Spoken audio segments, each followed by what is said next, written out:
The night before my wedding, my father-in-law raised a glass and told 41 people that he hoped I could be an anchor for his son. What no one at that table knew except James and his CFO is that I had already invested $340,000 in his son's company.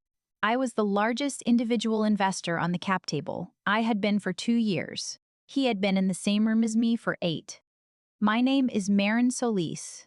I am 33 years old. I am a principal at a private equity firm in Chicago, and I am, as of our Series B close in 2022, the largest individual investor in Arcline, the company my husband James built, the company that is currently valued at $28 million, the company Richard Whitfield spent 8 years describing as a hobby. I want to tell you this story the way I would present a deal memo, starting with what was true, establishing what was missing from the other side's analysis, and ending with the number. The number is what this story is about, not the toast, not the applause. The number and the 8 years it took to build it, and the man who was in the same room the entire time and never thought to ask. Let me start in 2016 when I was 25. I had been working as a financial analyst at a private equity firm in Chicago for 2 years. My salary was $71,000. I lived in Logan Square in a one-bedroom apartment with my then-boyfriend James, who was 27 and 2 years into building a B2B software company called Arcline out of our spare bedroom. He had 4 clients, annual recurring revenue of $80,000. He worked from 8 in the morning until 11 at night, and he talked about the company the way some people talk about a person they love, with a specific quality of attention that I recognized as the real thing. I am trained to look at companies the way other people look at photographs, not for beauty, but for structure. I model projections for a living. I read cap tables the way other people read menus. I know what a good number looks like, and I know what a number that looks good, but isn't actually good looks like. And I know the difference between a founder who is building something and a founder who is performing the idea of building something. One Saturday afternoon in the spring of 2016, I sat down at my laptop and modeled Arcline's financials the same way I would model any company that came across my desk. Revenue trajectory, churn assumptions, customer acquisition cost, pipeline conversion rate. I built it seriously and without sentiment because sentiment is not a methodology. I arrived at a projection that I found convincing. I found the underlying structure of the business, the retention rate, the expansion revenue from existing clients, to be the kind of thing that institutional investors frequently miss at the seed stage and spend the next 3 years wishing they hadn't. I told James I wanted to invest. He looked at me for a long moment and asked if I was sure. I said, "I model companies like yours every day." "Yes." He asked how much I was thinking.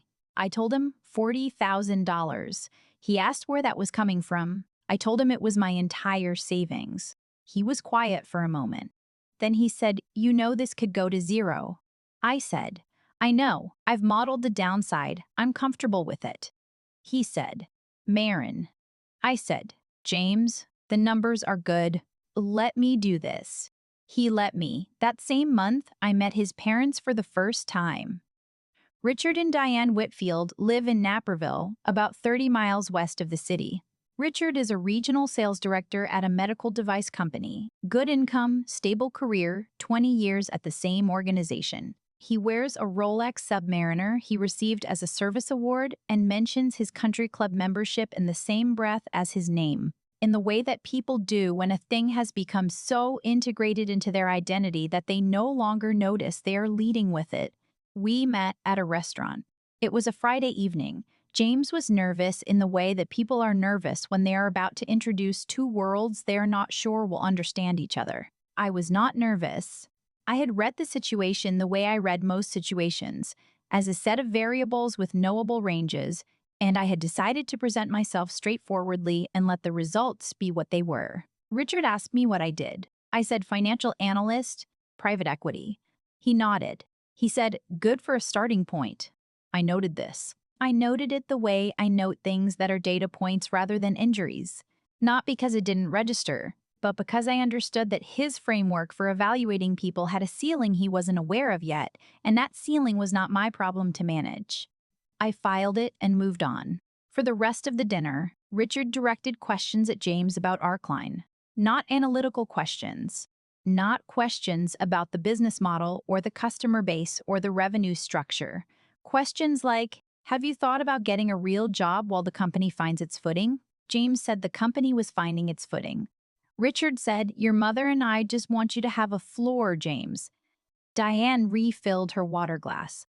I ate my dinner. What I noticed, in a way I did not say out loud, was that Richard had spent 45 minutes talking about Arkline without asking a single question about its actual financials. He had a strong opinion about the company without having read the model. In my professional life, this is the kind of investor I am trained to identify early, the one whose conviction is not connected to the data, the one who has already decided what something is worth before opening the file. I noted this. I kept it in the same place I keep things that are informative rather than actionable. In 2016, I wrote the check.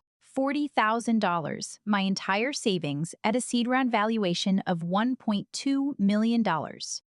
James and I told no one. There was no reason to tell anyone. It was a private investment between two people in a serious relationship, and it was not a gesture. It was a financial decision I had analyzed and made, and the only people who needed to know were the parties to the instrument. Richard did not know. He did not ask. He would not have thought to ask. Over the next 2 years, our client grew. James went from 4 clients to 19. ARR went from $80,000 to $1.1 million. He hired 3 people, moved the operation out of the spare bedroom and into a small office in Wicker Park, and brought in Priya Nair as his CFO, a decision that would prove, over the following 6 years, to be one of the best he ever made. Priya is 34 now, and she is the most precise thinker I have met outside of my own firm. She saw the cap table from the beginning. She knew what my investment represented. She never mentioned it to anyone. She's that kind of professional. At the Whitfield family Thanksgiving in 2018, I was promoted to senior analyst, $94,000 salary. James knew. I had not yet mentioned it to his family. At some point during the afternoon, while I was in the kitchen helping with something, I heard Richard pull James aside. The kitchen had a pass-through to the dining room. Richard did not know I could hear him. He said, I like Marin. She seems smart, but she's never going to be the kind of earner who can support a family. You need to think about what that means long-term. I finished what I was doing in the kitchen. I came back to the table. A few minutes later, James rejoined us. He did not mention the conversation. I waited until we were in the car on the way home, and then I told him I had heard it. He asked, how? I said, the pass-through, James. He was quiet for a long moment. Then he said, I'm sorry. I said, don't be sorry. Just let me work. That same year, Arkline opened its Series A round. Valuation, $6.4 million. I had rebuilt my savings since the seed round, not to their original level, but enough. I invested $120,000 in the Series A. Some of it was savings. Some of it was a personal loan I took against my 401k, which my colleagues at the firm would have described as aggressive, and which I described to myself as consistent with my conviction in the underlying asset. I had been watching this company for 2 years from the inside. I had seen the retention numbers. I had seen the pipeline conversion. I had seen what happened in the 2 quarters when things were difficult, Q3 2017 and Q1 2018, when the company almost missed payroll twice, and I had seen James and Priya navigate those quarters with the specific, undramatic competence that I associate with businesses that survive their early years and go on to be worth something. I wrote the check. I told no one. Richard, that same Thanksgiving, told James that I was never going to be the kind of earner who could support a family. I want to sit with that timeline for a moment because I think it is important to understand the sequence precisely. In 2018, I invested $120,000 in Arkline. Also in 2018, my father-in-law told my husband I wasn't capable of supporting a family financially. These 2 things happened in the same year. He did not know about the first thing. He was certain about the second. This is the thing about being assessed by someone who has not read your numbers. They are very confident, and they are operating on genuinely incomplete information. And the gap between their confidence and their data is not something you can close through conversation. You can only close it through time and documentation. I had both.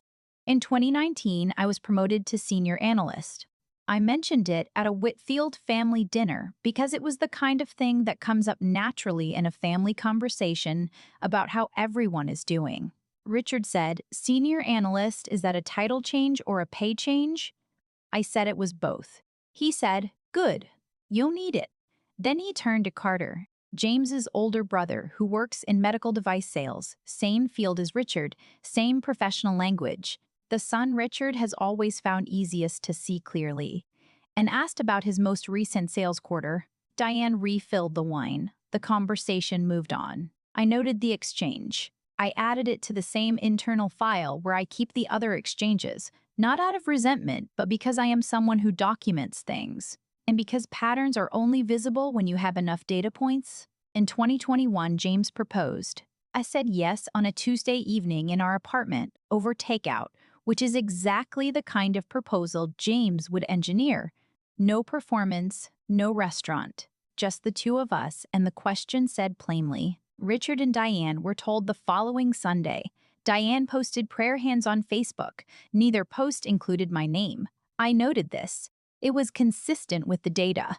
In the summer of 2022, at a barbecue at the Whitfield house, Richard had apparently decided that the engagement meant there was no longer time for subtlety. He found James near the grill. I was standing by the garden, perhaps 15 feet away.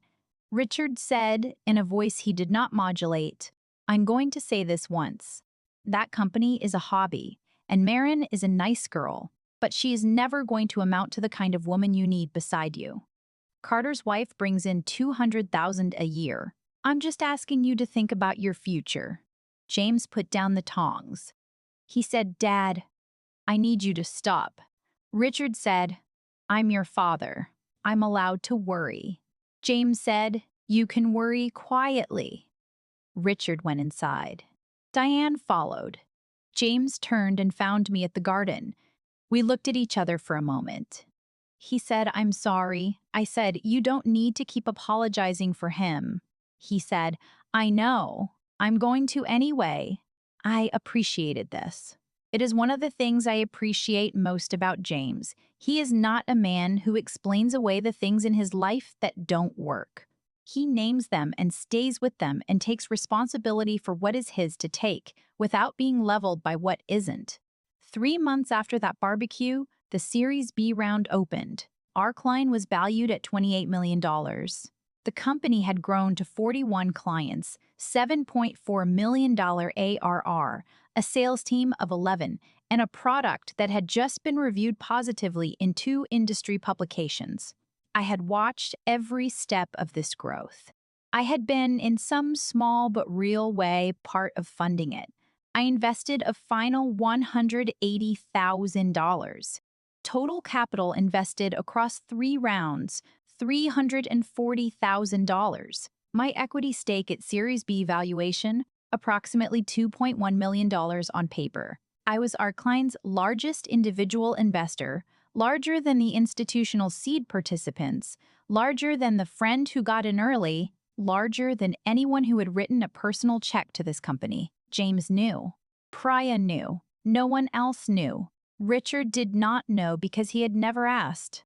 He had spent 6 years at family dinners with the person who held the largest individual stake in his son's company, and had spent those 6 years asking Carter about his sales metrics instead. In 2023, I was promoted to principal at the PE firm. Salary $162,000 plus carry. My name was added to a list of names that, in my industry, carries a specific weight. Not celebrity, but credibility. The kind that opens rooms and holds them. James and I set the wedding date for September 2024. We began planning something that was, by design, not very large and not very small. 41 guests. A ceremony at a vineyard outside the city, and a rehearsal dinner at Glenmore Restaurant in Naperville. A private dining room, round tables, good wine, the kind of room that holds a toast well. I knew Priya was planning to speak at the rehearsal dinner.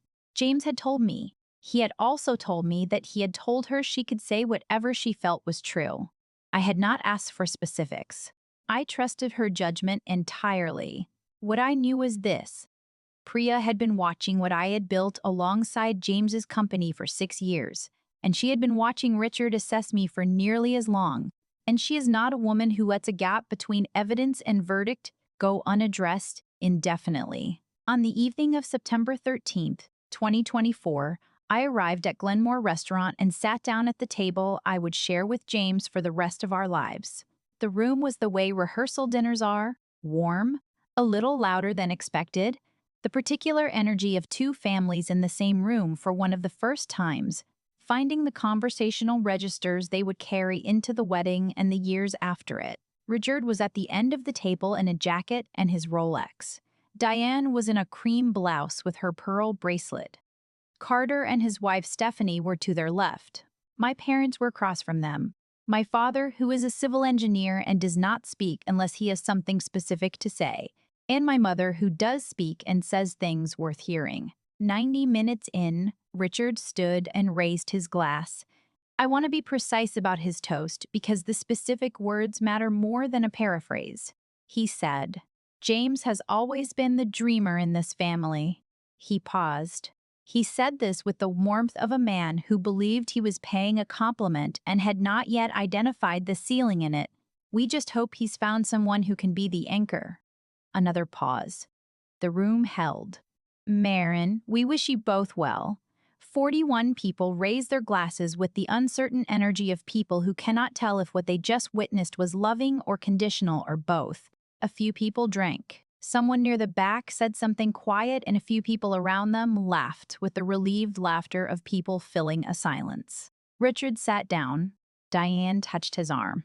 Then Priya stood up. She was holding her wineglass and she had no noter card. She looked at the room for one moment with the expression of a person who has been thinking about what she is about to say for a very long time and has finally arrived at the right occasion for it.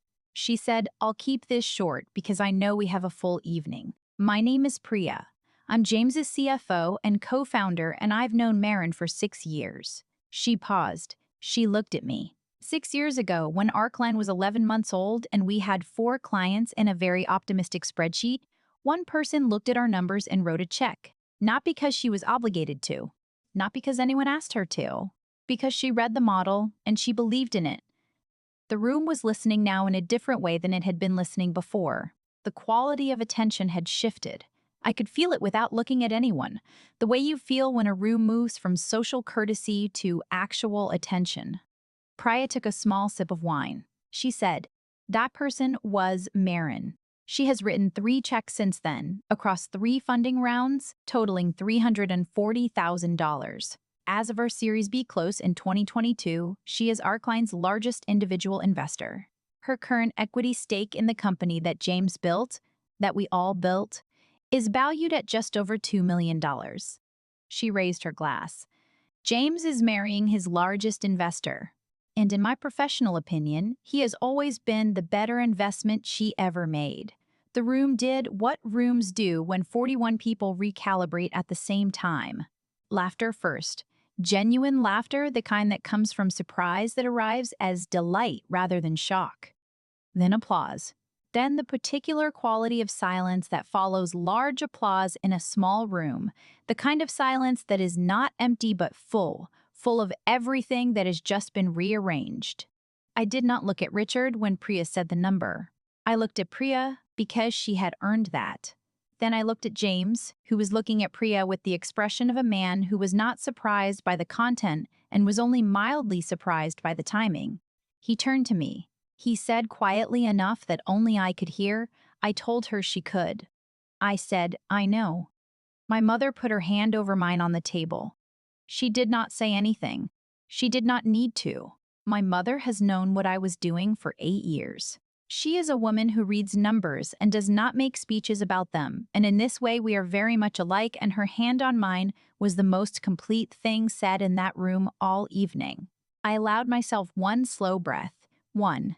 Because Priya had just said the words largest individual investor in a room that contained the man who had spent 8 years deciding I was insufficient, and I had been waiting, not consciously, not urgently, but in the way that a person carries a knowledge for years without choosing to, the knowledge sits with them and waits. I had been waiting for those words to be said in a room like that, not because I needed the room to know, but because I had spent a long time being assessed by a man who was wrong, and being wrong has a sound, and that sound had just been made. Richard's hands were on the table for 3 seconds before he brought them together once, slowly. I noted the 3 seconds the way I note things that are data rather than drama. Carter looked at Stephanie. Stephanie looked at her wine glass. She found something in it that required sustained attention for the remainder of the toast. Our client's early employees, the people James had insisted be there, the ones who were at the company during Q3 2017 and Q1 2018. The quarters when we came close to missing payroll. The quarters when my check was not abstract capital but actual operational continuity. They were the ones who applauded longest. They knew what the numbers meant in a way that was not theoretical. They had lived in those quarters. And some of them, I think, had wondered over the years where the quiet checks had come from, and now they knew. The dinner continued. I ate my dinner. I talked to my parents. I talked to James's college friends who were warm and uncomplicated in the way that people are when they are genuinely happy for someone they love. I talked to Priya, who found me between courses and said simply, I've been waiting to do that for 4 years.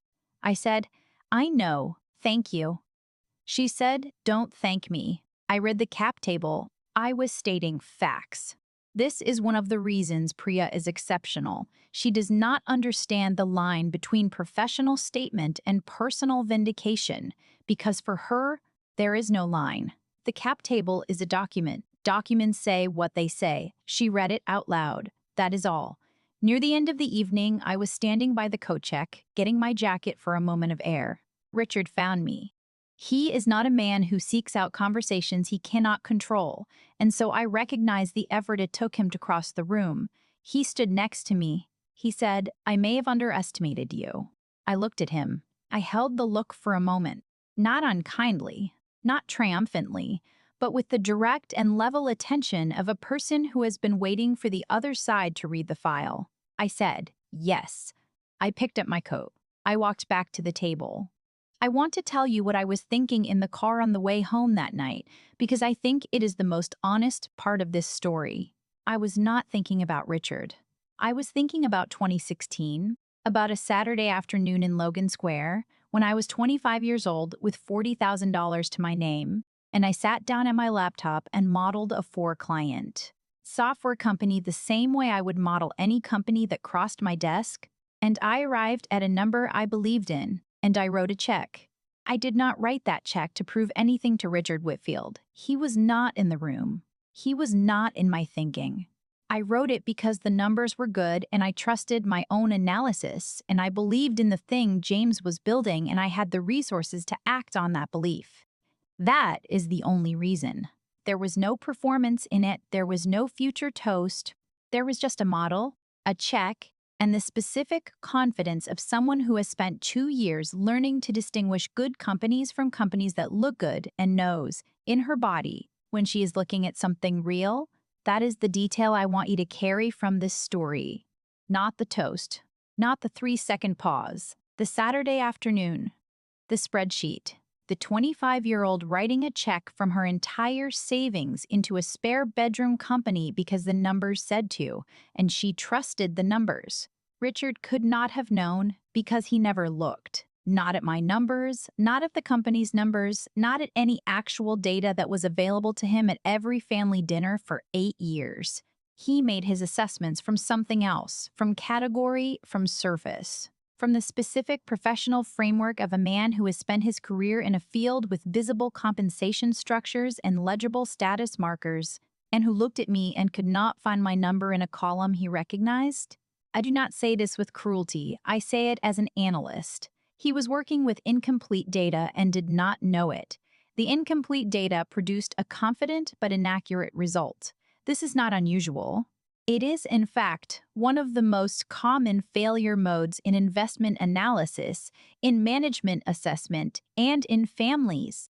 3 weeks after the wedding, a card arrived, handwritten from Richard. It said, "Congratulations to you both. I hope we can start fresh." I read it twice. I put it on the kitchen counter. I told James about it. James said, "What do you want to do?" I said, "I'll think about it. I have not yet decided. I am in no hurry." This is one of the things I have learned in 8 years of building carefully. Decisions made from a position of security are better than decisions made from urgency. I am not in any hurry at all. Diane sent me a Facebook friend request 11 days after the wedding. I accepted it, not because I have resolved everything, and not because a friend request constitutes an accounting for 8 years of polite, consistent dismissal. I accepted it because I have decided that some doors are worth leaving open on my own terms and my own time, and the terms are mine to set. Richard calls James twice a month now. The calls are shorter than they used to be and more careful. This is, I think, what recalibration looks like from the outside. Not apology, not transformation, but a man who has updated one variable in his model and is still running the rest of the program. I watch this with the same analytical patience I apply to everything. I am in no rush for the full revision. I have learned to work in the long timeline. I want to say something about what the last 8 years actually were, because I think there is a version of this story that makes it sound like a strategy. Like I built the investment position specifically to produce a rehearsal dinner moment. Like the whole thing was designed. It was not. The investment was an investment. It was analyzed on its merits and made on the numbers. And the numbers have been right in the way that good analysis is sometimes simply right without drama. What I built was not a response to Richard. What I built was a position in a company I believed in, held across 3 funding rounds and 6 years. Because the business was sound and I had the analytical tools to know that it was sound before the market confirmed it. Richard's 8 years of dismissal are real and they are part of this story, but they are not the reason the investment exists. The investment exists because the numbers were good. This is the distinction I want to draw, and I want to draw it clearly. I did not succeed to prove him wrong. I succeeded because the analysis was correct. That he was wrong is a consequence, not a goal. And the difference between those two things is the difference between building something and performing something. And I have spent my entire career learning to build. For 8 years, Richard looked at me and saw a ceiling. I was looking at a spreadsheet and seeing a floor. The difference between us was never ambition. I would not insult him by suggesting his ambition is greater or lesser than mine. The difference was literacy. He did not know how to read the kind of document that was in front of him. I did. That is the whole story. The rest is just the time it took for the room to catch up. Before I go, I want to ask you something. Has someone ever assessed your ceiling before you had finished building it? And did you let them watch you prove them wrong? Or did you just quietly outgrow them without looking back? Leave it in the comments. I read them, and if you recognize something in this story, the specific patience required when the people with the loudest opinions have never read your actual numbers, please subscribe. We tell these stories every week because they deserve to be told with the same precision that was required to live them, and your being here is what makes it possible.